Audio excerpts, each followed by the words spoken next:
আচ্ছা, কল্পনা করুন তো, এমন একটা স্বপ্নের কথা যেখানে পদে পদে লুকিয়ে আছে মৃত্যুর হাতছানি, কিন্তু তারপরেও এমন কিছু একটা ঘটে যা সবকিছু ভুলিয়ে দেয়।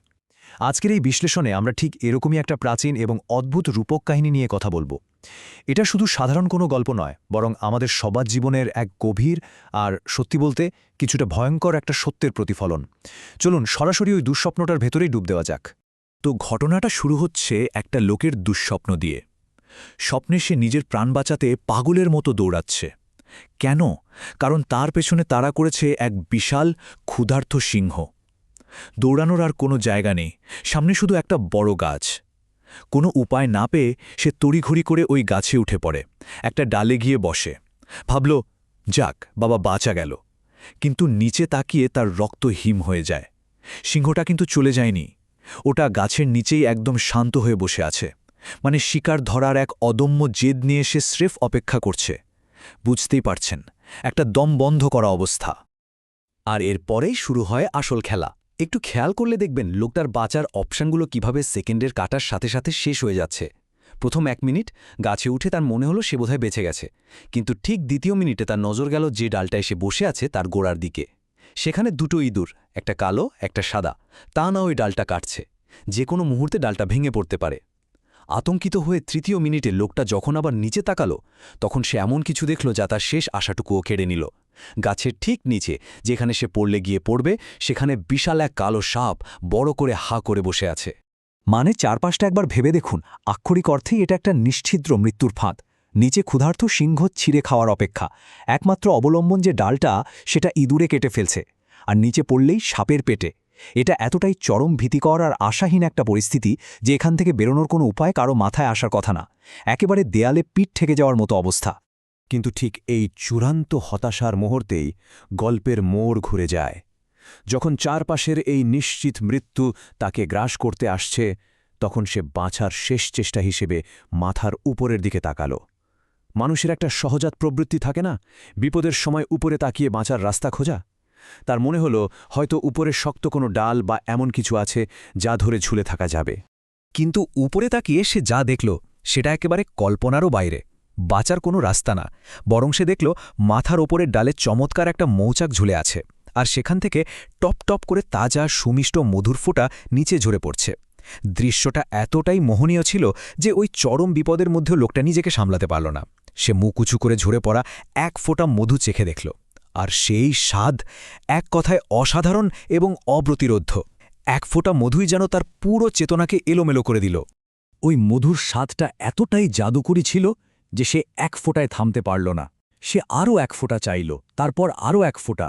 এই অবিশ্বাস্য মিষ্টতায় সে এতটাই মগ্ন হয়ে পড়ল যে চারপাশে কি ভয়ঙ্কর বিপদ ওত পেতে আছে সে সব ভুলে গেল।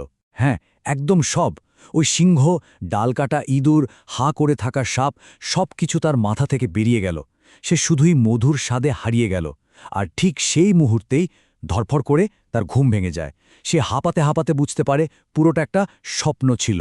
এখন প্রশ্ন হল, এত সাংঘর্ষিক উপাদানে ভরা এই ভয়ঙ্কর স্বপ্নের আসলে মানে কি? এটা কি স্রেফ উল্টোপল্টা একটা দুঃস্বপ্ন, নাকি এর গভীরে কোনো গূঢ় রহস্য লুকিয়ে আছে? এই অর্থ খোঁজার জন্য লোকটা গেল ইসলামের একজন প্রজ্ঞাবান পণ্ডিতের কাছে। আর সেই পণ্ডিত স্বপ্নটার যে ব্যাখ্যা দিলেন, সত্যি বলতে সেটা আমাদের মানব জীবনের বাস্তবতা সম্পর্কে চোখ খুলে দেওয়ার মতো একটা বার্তা দেয়। তো সবচেয়ে গুরুত্বপূর্ণ বিষয়টা হলো, পণ্ডিতের মতে স্বপ্নে দেখা ওই হিংস্র সিংহটা আসলে কোনো পশু নয়, এটা হলো মৃত্যু। মৃত্যু সর্বদাই আমাদের তাড়া করছে। আমরা যেখানেই যাই করি না কেন, মৃত্যুর হাত থেকে বাঁচার কোনো উপায় নেই। এটা ঠিক ওই গাছের নিচে শান্ত হয়ে বসে থাকা সিংহের মতোই, যে তার সময় মতো শিকারের জন্য অবিচলভাবে অপেক্ষা করছে। এই ধাওয়া থেকে কেউ কোনোদিন পালাতে পারেনি। আচ্ছা, এবার ওই ইঁদুরগুলোর কথায় আসি। সাদা আর কালো ইঁদুর, এরা আসলে দিন এবং রাতের রূপক। এরা ক্রমাগত আমাদের জীবনের ডালটা কেটে চলেছে। একটা দিন যায়, একটা রাত আসে, আর এভাবেই সময়ের চাকা ঘুরছে। এই যে ইঁদুরগুলো ডাল কাটছে, এর মানে হলো প্রতিদিন একটু একটু করে আমাদের জীবনের আয়ু কমে যাচ্ছে, আর সময় আমাদের ধীরে ধীরে কিন্তু খুব নিশ্চিতভাবে মৃত্যুর দিকে এগিয়ে নিয়ে যাচ্ছে। আর ওই যে নিচে হাঁ করে থাকা বিশাল সাপটা, ওটা হলো আমাদের শেষ গন্তব্য, মানে কবর। চরম একটা বাস্তবতা যা আমাদের সবার জন্যই অপেক্ষা করে আছে। যখনই ওই সময়ের ইঁদুরগুলো আমাদের জীবনের ডালটা পুরোপুরি কেটে ফেলবে, আমরা অনিবার্যভাবে ওই অন্ধকার কবরে গিয়ে পড়ব। সাপটার হাঁ করে থাকার মানেই হল কবর যেন আমাদের গ্রাস করার জন্যই মুখিয়ে আছে। এখন এই জায়গাটায় সবচেয়ে চমকপ্রদ বিষয়টা উঠে আসে, ওই যে চমৎকার মৌচাক আর মিষ্টি মধু। পণ্ডিত বললেন এই মৌচাকটা হলো আমাদের এই পৃথিবী, আর মধু হলো পৃথিবীর ক্ষণস্থায়ী সব ভোগবিলাস। আমরা এই পৃথিবীতে এসে এর চাকচিক্যে এতটাই আটকা পড়ে যাই যে আর কিছু চোখে পড়ে না।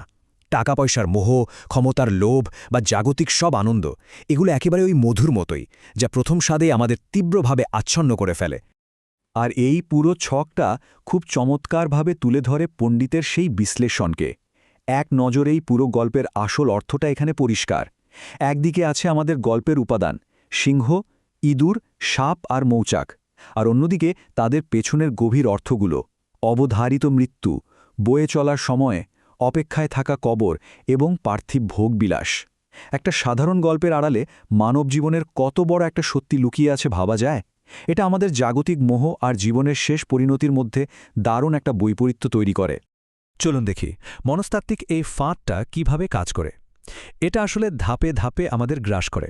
প্রথমে আমরা জাগতিক সুখের সামান্য একটু স্বাদ নেই, এরপর সেই স্বাদ আমাদের আরও বেশি পাওয়ার লোভ জাগায়। একসময় আমরা সেই ভোগবিলাসে এতটাই বুঁদ হয়ে পড়ি যে চারপাশের আসল সত্যগুলো আমাদের চোখে এড়িয়ে যায়।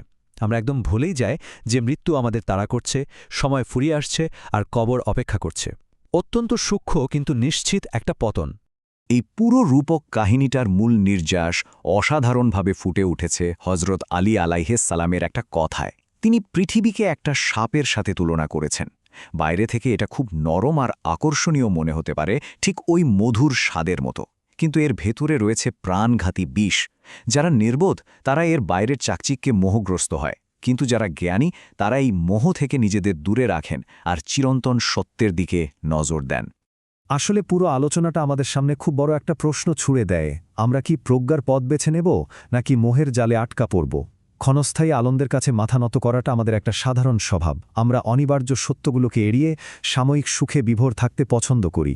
কিন্তু এই গল্পটা আমাদের চোখে আঙুল দিয়ে দেখিয়ে দেয় যে মোহ যতই মিষ্টি হোক না কেন, তা আমাদের চূড়ান্ত পরিণতিকে বদলাতে পারে না। তো শেষ করার আগে একটু ভেবে দেখি তো, আমাদের নিজেদের জীবনের ওই মধুর ফোঁটাগুলো আসলে কি?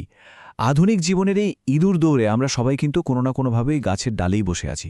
কেরিয়ার, টাকা, স্ট্যাটাস বা স্রেফ বিনোদন, এগুলোর কোন মোহটা আমাদের অবিরাম বয়ে চলা সময় আর চূড়ান্ত পরিণতি থেকে দূরে সরিয়ে রাখছে? সময় এসছে একটু থেমে চিন্তা করার, আমাদের দৃষ্টি আসলে কোথায় আটকে আছে। আশা করি আজকের এই আলোচনা আপনাদের নতুন করে ভাবতে সাহায্য করবে। আমাদের সাথে এতক্ষণ থাকার জন্য সবাইকে অনেক ধন্যবাদ।